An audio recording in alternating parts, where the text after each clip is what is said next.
Hi everyone. We have been having a lot of conversations around data, particularly our math data, but we've also had conversations about what data is really relevant.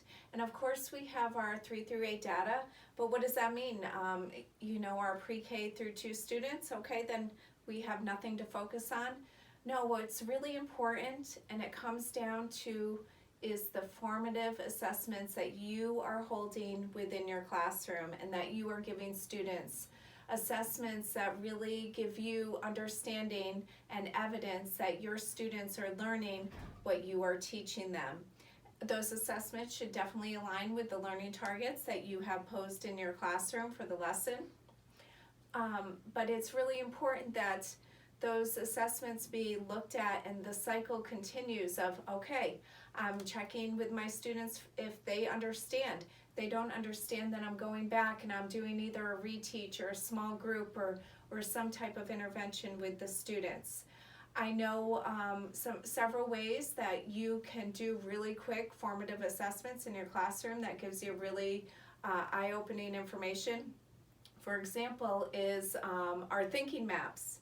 And we probably haven't thought about our thinking maps in a while, and how ironic is that we're not thinking about our thinking maps. But it is really a great way to gather information from your students and get a handle on their level of understanding. For example, if you wanted them to show you different ways of solving 9 times 4 or representing even the product of 9 times 4, whatever you want it to be, you can label the circle map and you can have them show you different ways. This is an example. You could maybe only ask them for 2 different ways, depending. It's just a very quick way. I had a pre-observation meeting with a teacher today, and she is implementing a technique in her small group that she works with. Before they leave her classroom, they have to, indicate using a clothespin whether they're confident with what they've learned, still unsure, or they have no idea. And of course I asked them after hearing from a speaker this past weekend whether or not they always felt that they were confident and they knew what they were taught. But ironically enough, they have been very honest and have been giving themselves 1s and 2s, saying that they still struggle and need some help and some support, and that has in turn helped her prepare for the following lesson.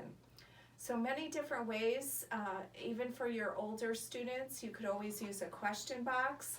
If they have a question about a particular lesson, you can have them pose it in the question box, and that would be something that you would start up either at the following lesson the next day to make sure that there's great understanding, or if you realize that the whole class had a similar question, reteach a lesson.